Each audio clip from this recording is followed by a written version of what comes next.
আসসালামু আলাইকুম। ঈদ মোবারক সকল বাংলাদেশি প্রবাসীদেরকে এবং কি বাংলাদেশের মধ্যে যে সমস্ত বাংলাদেশি আছেন। যে সমস্ত বাংলাদেশি আছেন বলতে একটা কথা বলি, বাংলাদেশে আদৌ বাংলাদেশি আছে কিনা এটা সন্দেহের বিষয় এখন। যারা আছে তারা কতটুকু হুঁশিয়ার, কতটুকু সচেতন আমার জানা নাই। যদি বাংলাদেশি থাকতো তাহলে বাংলাদেশিরা কখনো অসচেতন ছিল না। যদি অসচেতন থাকতো বাংলাদেশিরা ব্রিটিশের মতো শক্তিশালী সরকারের বিরুদ্ধে রুখে দাঁড়াইতো না, বাউনের বাসার জন্য জীবন দিত না, ৭১-এ পাকিস্তানি হানাদার বাহিনী থেকে দেশকে রক্ষা করতো না। সচেতন ছিল, কিন্তু আদৌ কি সেই সচেতনতা আছে বাংলাদেশের ভিতরে? আমার মনে হয় সেই সচেতনতা, সেই বীরত বীরের বীরত্ব, সেই সাহস, সেই সত্যতা আজ আমাদের বাংলাদেশিদের বুক থেকে হারিয়ে গেছে। উচিত কথা, সঠিক কথা, সততা দেখানোর মতো সেই মন মানসিকতা বাঙালি হারিয়ে ফেলছে। ৪৭, ৫২, ৭১ আরো কত কি ছিল আমাদের গত জীবনে। আমাদের পূর্বপুরুষরা সেই দেশটাকে একটা সোনার দেশ হিসাবে চেয়েছিল, কিন্তু যুগে যুগে আমরা অপদস্থ এবং ভীরুতা পেয়ে আসছি। দেশকে আমাদের সম্মানের থেকে, আমাদের সম্মানের জায়গা যেটা সেই দেশের নাম বলে আমরা বিশ্বের কাছে মাথা উঁচু করে কথা বলতে চাই, সেই দেশের মধ্যেই আমরা সেই দেশকে চালানোর জন্য, সেই দেশের নাম রোশন করার জন্য আমরাই সেখানে শয়তান এবং কি অসামাজিক লোককে আমরা বসাই প্রশাসনে, যারা ক্ষমতার জন্যে সত্যি কথা বলতে ভয় পায়, যারা ক্ষমতার জন্যে সঠিক আওয়াজ তোলে না, যারা ক্ষমতার জন্যে অন্যায় বিরুদ্ধে কথা বলে না, যারা ক্ষমতার জন্যে বিজনেসম্যানদের কাছে বিক্রি হয়ে যায়, যারা ক্ষমতার জন্যে এক দল আরেক দলের মানুষকে উপকার করে না, আমরা তাদেরকে ক্ষমতার জন্যে, আমাদের দেশকে রোশন করার জন্য, আমাদের জাতিকে উন্নত করার জন্য, আমাদের উপকারের জন্য আমরা ওদেরকে উচ্চ মহলে এমপি মন্ত্রী পদে বসাই। অথচ তারা এই ক্ষমতার জন্য যখন ক্ষমতা পায়, ক্ষমতার জন্য সত্যি কথা বলতে সামনে আসে না। তারা টিভি চ্যানেলকে কিনে মিথ্যে প্রচার করে খবর, তারা সন্ত্রাসীদেরকে কিনে হত্যাযজ্ঞ চালায়, সন্ত্রাসীদেরকে লালন করে, এবং কি দেশে ধর্ষণ, মাদক, চাঁদাবাজি, খুন খারাপি কোনোটাই তারা বন্ধ করে না, বরং সে সমস্ত সন্ত্রাসীদেরকে তারা লালন করে, কারণ তাদের সেই ক্ষমতার দরকার। তারা মনে করে সন্ত্রাসী, চাঁদাবাজি এই সমস্ত লোকদেরকে দিয়েই তাদের ক্ষমতা থাকবে। দেশের মানুষ বিগত দিন ঘুমিয়েছিল। আমি সকল বাংলাদেশিদেরকে আহ্বান জানাবো, আপনারা জেগে উঠুন। দেশের স্তরে স্তরে অন্যায় হচ্ছে, বিদ্যুৎ অফিস থেকে, গ্যাস অফিস থেকে, পানীয় নদী মন্ত্রণালয় থেকে, বাণিজ্যিক মন্ত্রণালয় থেকে, অর্থ মন্ত্রণালয় থেকে, ব্যাংকিং সেক্টর থেকে, ভূমি অফিস থেকে, চেয়ারম্যান অফিস থেকে, পৌরসভা অফিস থেকে, সিটি কর্পোরেশন অফিস থেকে, প্রত্যেকটা জায়গায় দুর্দর্শ অপরাধীরা লুকিয়ে আছে। পুলিশ কার্যালয়, ওকালতির, হাইকোর্টে, হসপিটালে, প্রত্যেক জায়গায় দুর্দর্শ অপরাধীরা লুকিয়ে আছে। তাদের ছোট ছায়ার আড়ালে, তাদের মুখোশের আড়ালে তারা লুকিয়ে আছে। আপনার নেতা আপনার কাছে ভালো, আপনার সামনে কিছু বলে না, আপনার এলাকার উন্নতির কথা বলে, ভালো মন্দের কথা বলে। আপনার নেতা কি আদৌ কি সঠিক? আপনার নেতা কি আদৌ সাহসী? আপনার নেতা কি আদৌ আপনার দেশের পক্ষে কথা বলে, নাকি তার নিজের স্বার্থে কথা বলে, নাকি নিজের ক্ষমতা টিকে রাখার জন্য কথা বলে?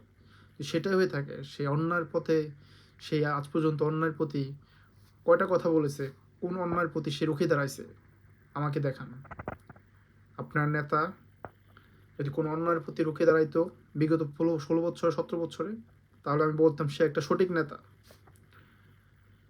আমি এই যুগের নেতা হাসনাত আবদুল্লাহকে সালাম জানাই, তাকে স্যালিউট করি যে সে আজকের নেতা হয়ে, ইয়াং নেতা হয়ে সারা দেশের যে অপরাধকে তুলে ধরেছে, জুলাই আন্দোলনের মতো আন্দোলন করে এই দেশকে ফেসিবাদ মুক্ত করেছে। আমি মুগ্ধ, আমি হাদি, আমি সাইদদের কথা বলি, তাদের মতো এই প্রতিদান হয়তো আমি দিতে পারবো না, হয়তো কেউ দিতে পারবে না, কিন্তু আপনার মুখের আওয়াজ, আপনার কথা হয়তো কারো মন পরিবর্তন করতে পারে, আপনার সঠিক বিচার হয়তো কারো বিবেক চেঞ্জ করে দিতে পারে, আপনার ন্যায়পরায়ণতা হয়তো এই দেশকে একটা নতুন মোড়ে ঘুরে দিতে পারে। এই দেশের মানুষ অনেক সহ্য করেছে, যারা এই দেশের দায়িত্ব নিয়ে উপর মহলে বসে এখন আইনের দোহাই দিচ্ছেন, সংবিধানের দোহাই দিচ্ছেন, দেশের লয়ের দোহাই দিচ্ছেন, আবার সেই আমরা পুরনো ধারায় ফিরে যাচ্ছি। কেস হলে 6 বছরও সেই কেসের বিচার নিপত্তি হবে না, কারণ সেই আইনের এই ধারা নেই, ওই ধারা নেই। এই নিয়ম পাশ হবে না, কারণ এই নিয়ম পাশ করলে এই হবে সেই হবে। আমরা চাই ইনস্ট্যান্ট সলিউশন। পিছিয়ে থাকার দেশ বাংলাদেশ নয়, পিছিয়ে থাকার জাতি বাঙালি নয়। আপনারা জাগ্রত হন, সচেতন হন, সঠিক কথা বলার সাহস রাখুন। এই সোশ্যাল মিডিয়া আপনার সত্যি কথাটাকে মানুষের কাছে পৌঁছায় দেবে। সঠিক কথা বলার চেষ্টা করুন, দেশের সরকারের কাছে চিঠি লিখুন, দেশের সরকারের কাছে বার্তা পাঠান। আপনার এমপি, আপনার মন্ত্রী অন্যায় বিরোধিতা করে কিনা, অন্যায়ের প্রতি রুখে দাঁড়ায় কিনা, সেটা দিয়ে যাচাই করুন আপনি কি সঠিক লোককে নির্বাচন করছেন কিনা। আপনি বিএনপি হন, জামাত হন বা এনসিপি হন, ইট ডাজেন্ট ম্যাটার।